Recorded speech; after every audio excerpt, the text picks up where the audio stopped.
Hello दोस्तों, नमस्कार। आप लोग का ऑल इंडिया स्टडी में स्वागत है। आइए आज हम पढ़ेंगे यूपी टेट का ईवीएस। आज का प्रैक्टिस सेट जो है बहुत महत्वपूर्ण होने वाला है। इस प्रैक्टिस सेट में प्रीवियस ईयर के क्वेश्चन और परीक्षा में जो डायरेक्ट पूछे जाते हैं प्रश्न उसको लिया गया है। तो वीडियो को अंत तक देखिएगा। टोटल 50 क्वेश्चन है, जिसमें से क्वेश्चन जितने भी है सब इम्पोर्टेंट है, जो परीक्षा में डायरेक्ट पूछे जाते हैं। तो आइए हम लोग प्रश्न नंबर 1 देखते हैं। पारिस्थितिकी तंत्र का शब्द का प्रयोग सर्वप्रथम किस मनोवैज्ञानिक ने किया था? तो ऑप्शन नंबर 1 है एजी टांसले, बी है अर्नेस्ट हेकल, सी है ईपी ओडम और डी है चार्ल्स एल्टर। तो देखिए, ये जो सर्वप्रथम जो प्रयोग किए थे पारिस्थितिकी तंत्र का, वह एजी टांसले। कौन किए थे? एजी टांसले ने। तो ऑप्शन नंबर 1 करेक्ट हो जाएगा, ठीक ना। अर्नेस्ट हेकल किसका किए थे? पारिस्थितिकी शब्द का। पारिस्थितिकी तंत्र जब आएगा तो एजी टांसले, और पारिस्थितिकी सिर्फ आएगा तो अर्नेस्ट हेकल, ठीक ना, याद रखिएगा। प्रश्न नंबर 2 देखेंगे। किसी खाद्य श्रृंखला में शाकाहारी जीव किस स्तर पर आते हैं? जो शाकाहारी जीव होते हैं, पूछा जा रहा है किस स्तर पर आते हैं। तो प्राथमिक स्तर पर, द्वितीयक पर, तृतीयक पर, किस स्तर पर? करें प्राथमिक उपभोक्ता पर आते हैं कि प्राथमिक उत्पादक पर आते हैं कि द्वितीयक उपभोक्ता पर आते हैं कि अपघटक पर आते हैं? तो देखिए, जो शाकाहारी जीव होते हैं, उत्पादक क्या होता है? पेड़ पौधे। पेड़ पौधों को कौन खाता है? जो शाकाहारी जीव होते हैं, तो प्राथमिक उपभोक्ता में आएंगे, ठीक ना। तो ऑप्शन नंबर 1 करेक्ट हो जाएगा इसका। प्राथमिक, सॉरी, उत्पादक लिखा है ना, उपभोक्ता, प्राथमिक उपभोक्ता, ठीक ना। प्रश्न नंबर 3 देखेंगे। पारिस्थितिकी तंत्र में ऊर्जा का प्रवाह कैसा होता है और ऊर्जा का स्थानांतरण कितने प्रतिशत होता है? तो देखिए, जो पारिस्थितिकी तंत्र है उसमें जो ऊर्जा का जो प्रवाह होता है एक दिशी होता है, और एक जीव से दूसरे जीव में जो ऊर्जा ट्रांसफ़र होती है, मान लीजिए कोई जीव है, उसको हम खाते हैं, तो उसकी जो ऊर्जा होती है वो दूसरे जीव में, हमारे में जो ट्रांसफ़र होगी वह सिर्फ 10% होगी, और 90% जो होती है वो नष्ट हो जाती है, ठीक ना। तो इसको बोला जाता है 10% का नियम, ठीक। ये कौन दिए थे? लिंडेमैन ने, ठीक ना। तो इसका सही जवाब हो जाएगा ऑप्शन नंबर बी। एक दिशी होती है, 10% के नियम के अनुसार कार्य करती है। प्रश्न नंबर 4 देखेंगे। प्राकृतिक चयन का सिद्धांत किसने प्रतिपादित किया? Landmark, Charles Darwin, Gregor John Mendel, हुगो डी ब्रिज। तो देखिए, जो किए कौन थे? Charles Darwin. तो ऑप्शन नंबर बी करेक्ट हो जाएगा इसका। जो प्राकृतिक चयन का सिद्धांत जो देने वाले मनोवैज्ञानिक थे वह चार्ल्स डार्विन थे, ठीक ना। आइए प्रश्न नंबर 5 देखेंगे। बायोमास का पिरामिड किस पारिस्थितिकी तंत्र में उल्टा बनता है? वन पारिस्थितिकी तंत्र, घास के मैदान का तंत्र, और सी का रहा है जलीय या तालाबी पारिस्थितिकी तंत्र, मरुस्थलीय तंत्र। तो देखिए, जो बायोमास का जो पिरामिड होता है यह जो बनता है उल्टा जलीय या तालाब पारिस्थितिकी तंत्र में, ठीक ना। तो ऑप्शन नंबर सी हो जाएगा। ऐसा क्यों होता है? तालाब में जो उत्पादक होते हैं उसका भार बहुत कम होता है, जबकि उनको खाने वाला जो होता है उसकी बड़ी जो मछलियाँ होती है उसका भार बहुत अधिक होता है, जिसकी वजह से पिरामिड हमेशा उल्टा बनता है। प्रश्न नंबर 6 देखेंगे। भारतीय संविधान की आत्मा किसे कहा जाता है? मूल अधिकार, प्रस्तावना, नीति निर्देशक तत्व, संवैधानिक उपचारों का अधिकार। तो देखिए, जो भारतीय संविधान की आत्मा जो कहा जाता है वो प्रस्तावना को, ठीक ना। अगर ये पूछ लिया जाए डॉक्टर भीमराव अंबेडकर ने संविधान की आत्मा किसे माना है, तब उत्तर आएगा अनुच्छेद 32 संवैधानिक उपचारों का अधिकार को, ठीक ना। प्रश्न नंबर 7 देखेंगे। किस संविधान संशोधन द्वारा शिक्षा को मौलिक अधिकार बनाया गया है? तो 42वां संविधान संशोधन, 44वां संविधान संशोधन, 86वां संविधान संशोधन और 92वां संविधान संशोधन। कह रहा है किस संविधान संशोधन द्वारा शिक्षा को मौलिक अधिकार बनाया गया है? तो यह जो है 86वां संविधान संशोधन 2002 में, ठीक ना।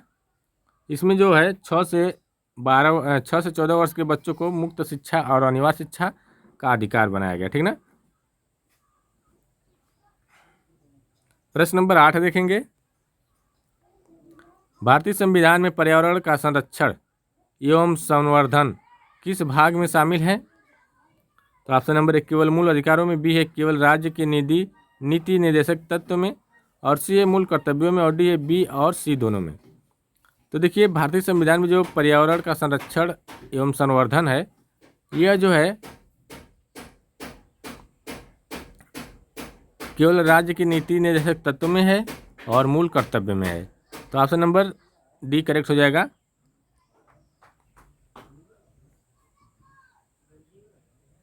प्रश्न नंबर 9 देखेंगे,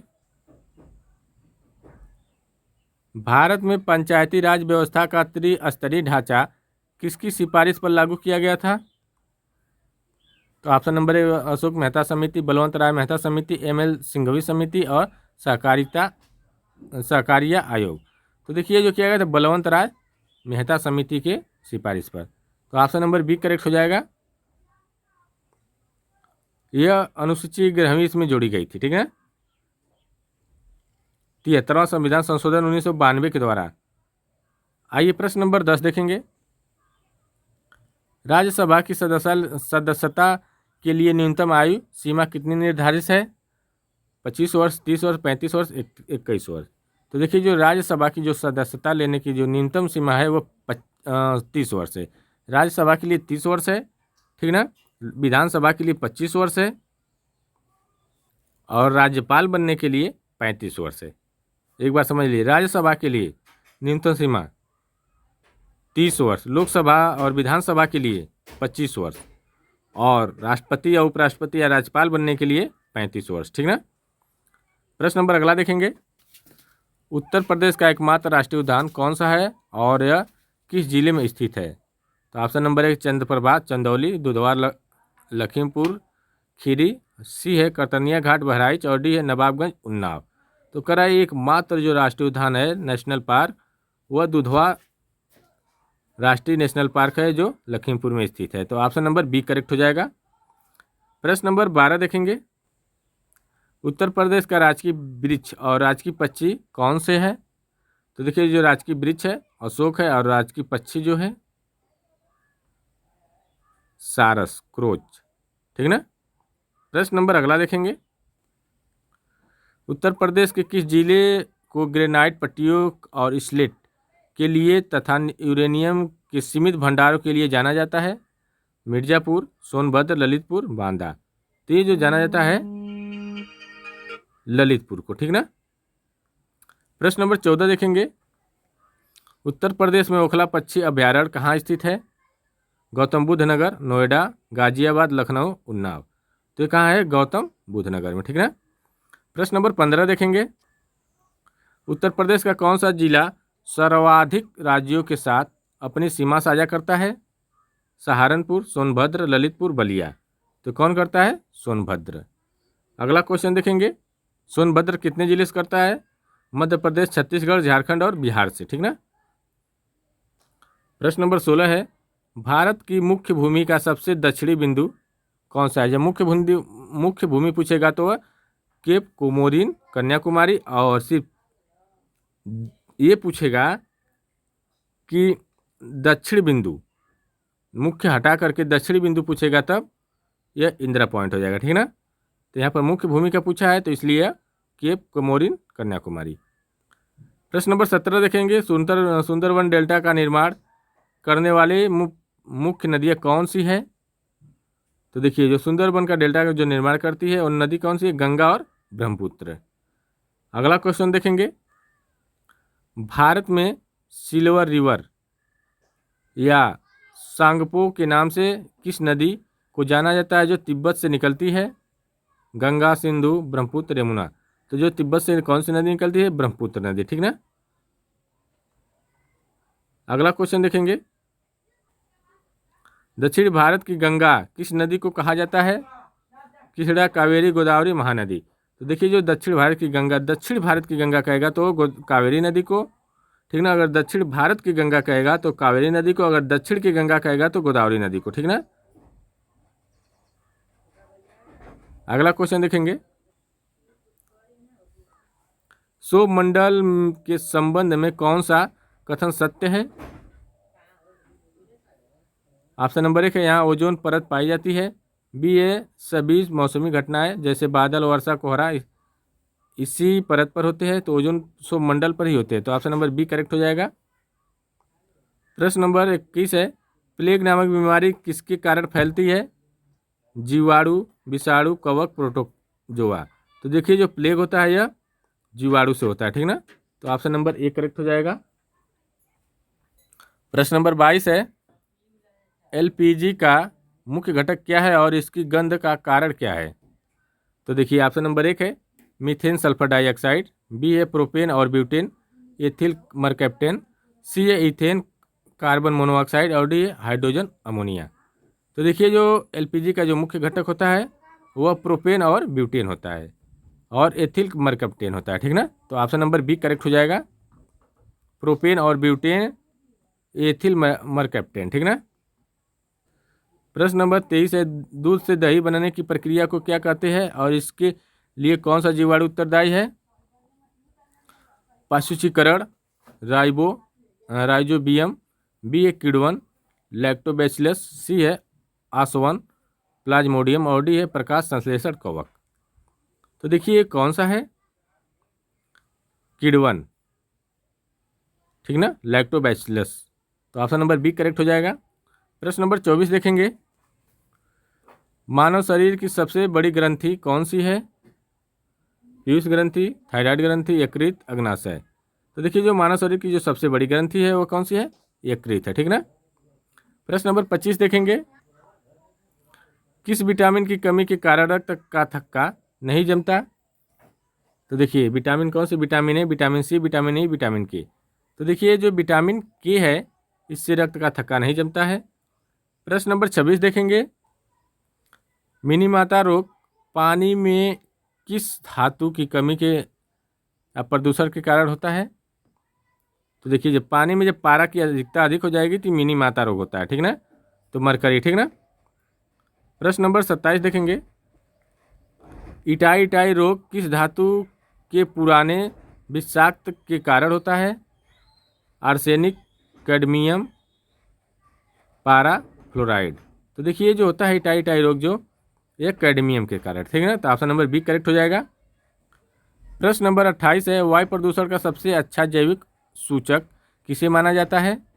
तो ऑप्शन नंबर 1 है लाइकेन, बी है फर्न, सी है मनी प्लांट और डी अमरवेल। तो देखिए किसको माना जाता है? लाइकेन को, ठीक ना। तो ऑप्शन नंबर ए करेक्ट हो जाएगा इसका। प्रश्न नंबर 29 देखेंगे, निम्नलिखित में से कौन सी गैस ग्रीन हाउस गैस नहीं है? कार्बन डाइऑक्साइड तो है, मीथेन भी है, जलवाष्प भी होता है, नाइट्रोजन जो है ग्रीन हाउस गैस नहीं होती है, ठीक ना। प्रश्न नंबर 30 देखेंगे, वैश्विक तापन के लिए सर्वाधिक उत्तरदायी गैस कौन सी है? Methane, carbon dioxide, ozone, nitrogen oxide. तो देखिए जो है कार्बन डाइऑक्साइड है, ठीक ना। तो ऑप्शन नंबर बी करेक्ट हो जाएगा। आइए प्रश्न नंबर 31 देखते हैं, कीटभक्षी पौधे जिस मृदा में उगते हैं उसमें किस तत्व की कमी होती है? Carbon, nitrogen, potassium, calcium. तो देखिए इसमें जो होती है नाइट्रोजन की कमी होती है, ठीक ना। आइए प्रश्न नंबर 32 देखेंगे, घटपड़ी पौधा भारत के किस राज्य में मुख्य रूप से पाया जाता है? राजस्थान, उत्तर प्रदेश, मेघालय, केरल। तो देखिए जो घटपड़ी पौधा होता है यह मेघालय में पाया जाता है, ठीक है। प्रश्न नंबर 33 देखेंगे, रेगिस्तानी ओक नामक वृक्ष कहाँ पाया जाता है जिसकी जड़ें जमीन में बहुत गहरी हो जाती है? तो ये देखिए ऑस्ट्रेलिया में। कहाँ पाया जाता है? ऑस्ट्रेलिया में। प्रश्न नंबर 34 देखेंगे, वो कौन सा एकमात्र पक्षी है जो अपना घोंसला खुद नहीं बनाता और कौवे के घोंसले में अंडा देता है? गौरैया, कोयल, कबूतर, दार्जिलिंग चिड़िया। तो ये जो है कोयल होती है, ठीक ना। प्रश्न नंबर 35 देखेंगे। खिजड़ी वृक्ष के संबंध में कौन सा कथन गलत है? ऑप्शन नंबर 1 है, यह मुख्य रूप मुख्यतः रेगिस्तानों क्षेत्र में पाया जाता है, ठीक है। इनमें इसे अधिक जल की आवश्यकता नहीं होती है, ठीक। इसकी छाल का उपयोग दवाई बनाने में होता है और इसकी लकड़ी में कीड़ा नहीं लगता, ठीक है। यह एक छायाविहीन पौधा है, नहीं छाया देता है, तो इसलिए ऑप्शन नंबर ये वाला गलत है, ठीक ना। प्रश्न नंबर 36 है, भारत में सर्वाधिक जैव विविधता कहाँ पाई जाती है? शांत घाटी केरल, सुरमा घाटी असम, फूलों की घाटी उत्तराखंड, कश्मीर घाटी। तो देखिए जो सर्वाधिक जैव विविधता है यह शांत घाटी केरल में पाई जाती है, ठीक ना। तो ऑप्शन नंबर सी करेक्ट, ये करेक्ट हो जाएगा। प्रश्न नंबर अगला देखेंगे। गिर राष्ट्रीय उद्यान किस वन्यजीव अभ्यारण्य या वन्यजीव संरक्षण के लिए प्रसिद्ध है? एक सींग वाले गंडे, एशियाई शेर, रॉयल बंगाल टाइगर, हाथी। तो ये एशियाई शेर के लिए प्रसिद्ध है, ठीक ना। प्रश्न नंबर 38 देखेंगे। भारत का प्रथम राष्ट्रीय उद्यान कौन सा है और इसका वर्तमान नाम क्या है? कान्हा राष्ट्रीय उद्यान, हेली राष्ट्रीय उद्यान, काजीरंगा राष्ट्रीय उद्यान, पेरियार राष्ट्रीय उद्यान। तो ये जो है हेली राष्ट्रीय उद्यान, रामगंगा राष्ट्रीय उद्यान, ऑप्शन नंबर बी करेक्ट हो जाएगा। प्रश्न नंबर 39 देखेंगे। काजीरंगा राष्ट्रीय उद्यान किसके लिए जाना जाता है और यह किस राज्य में स्थित है? बाघ मध्य प्रदेश, एक सींग वाले गंडा असम, कस्तूरी मृग हिमाचल प्रदेश और पक्षी अभ्यारण्य पक्षी राजस्थान। देखिए जो जाना जाता है एक सींग वाले गंडे असम में, ठीक ना। प्रश्न नंबर 40 देखेंगे। केवलादेव घाना राष्ट्रीय उद्यान भरतपुर पश्चिम बिहार किस राज्य में स्थित है? गुजरात, मध्य प्रदेश, राजस्थान, हरियाणा। तो ये जो है केवलादेव जो है राजस्थान में स्थित है, ठीक ना। प्रश्न नंबर 41 देखेंगे। प्राथमिक स्तर पर पर्यावरण अध्ययन ईवीएस की प्रकृति कैसी होती है? तो देखिए जो पर्यावरण की प्रकृति होती है यह एकीकृत होती है, ठीक ना। मतलब विज्ञान, सामाजिक विज्ञान, इतिहास, भूगोल सब इसी में मिक्स होता है, ठीक ना। अगला क्वेश्चन देखेंगे। कक्षा 1 और 2 में पर्यावरण अध्ययन ईवीएस को एक अलग विषय के रूप में क्यों नहीं पढ़ाया जाता? ऑप्शन नंबर ए, बच्चे बहुत छोटे होते हैं, पर्यावरण के प्रत्ययों को भाषा और गणित के माध्यम से सिखाया जाता है इसीलिए, ठीक ना। प्रश्न नंबर 43 देखेंगे। पर्यावरण अध्ययन की कक्षा में क्षेत्र भ्रमण का प्राथमिक उद्देश्य क्या होना चाहिए? तो ऑप्शन नंबर 1 है बच्चों को आमोद प्रमोद या मनोरंजन प्रदान करना, बी है माता पिता को संतुष्ट करना, सी है प्रत्यक्ष और वास्तविक अनुभव प्रदान करना। तो ये बात ठीक है, प्रत्यक्ष और वास्तविक अनुभव प्रदान करना ही होता है, ठीक ना। प्रश्न नंबर 44 देखेंगे।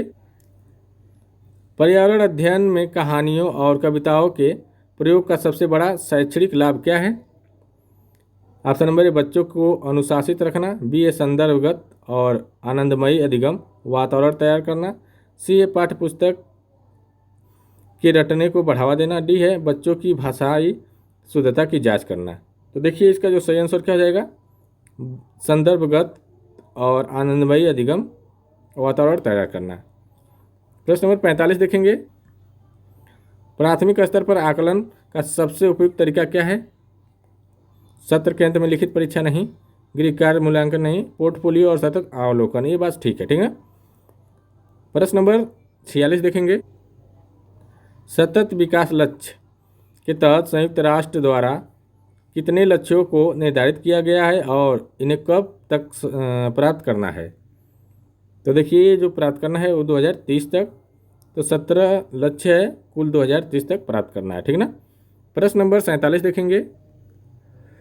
ग्रीन पीस इंटरनेशनल का मुख्यालय कहाँ स्थित है? ऑप्शन नंबर 1 है Amsterdam Netherland, Geneva New York, Paris. तो ये जो है इसका सही जवाब आ जाएगा एम्स्टर्डम नीदरलैंड, ठीक ना। प्रश्न नंबर 48 देखेंगे। वर्षा जल संचयन का सबसे प्रमुख लाभ क्या है? बाढ़ को रोकना, भूजल स्तर को ऊपर उठाना, जल प्रदूषण को कम करना, फसलों की सिंचाई को बढ़ाना। तो ये हो जाएगा भूजल स्तर को ऊपर उठाना ही इसका मुख्य उद्देश्य है। प्रश्न नंबर 49 देखेंगे, सौर सेल के निर्माण में मुख्य रूप से किस अर्धचालक का उपयोग किया जाता है? तांबा, निकिल, तांबा, सिलिकॉन, चांदी, ग्रेफाइट। तो ये जो किया जाता है सिलिकॉन का, ठीक है ना, ये अर्धचालक होता है। प्रश्न नंबर 50 देखेंगे, आज का अंतिम क्वेश्चन। चिपको आंदोलन के तर्ज पर उत्तर प्रदेश और उत्तराखंड के पहाड़ी क्षेत्रों में मैत्री आंदोलन किसने शुरू किया था? कल्याण सिंह रावत, सुंदरलाल बहुगुणा, चंडी प्रसाद भट्ट, गौरा देवी। तो ये जो किए थे कल्याण सिंह रावत ने, ठीक ना। तो ऑप्शन नंबर 1 करेक्ट हो जाएगा। तो टोटल 50 क्वेश्चन सुपर फास्ट तरीके से। अगर वीडियो अच्छी लगी है चैनल को लाइक शेयर सब्सक्राइब जरूर करिए। मिलते हैं अगली वीडियो में, तब तक के लिए नमस्कार।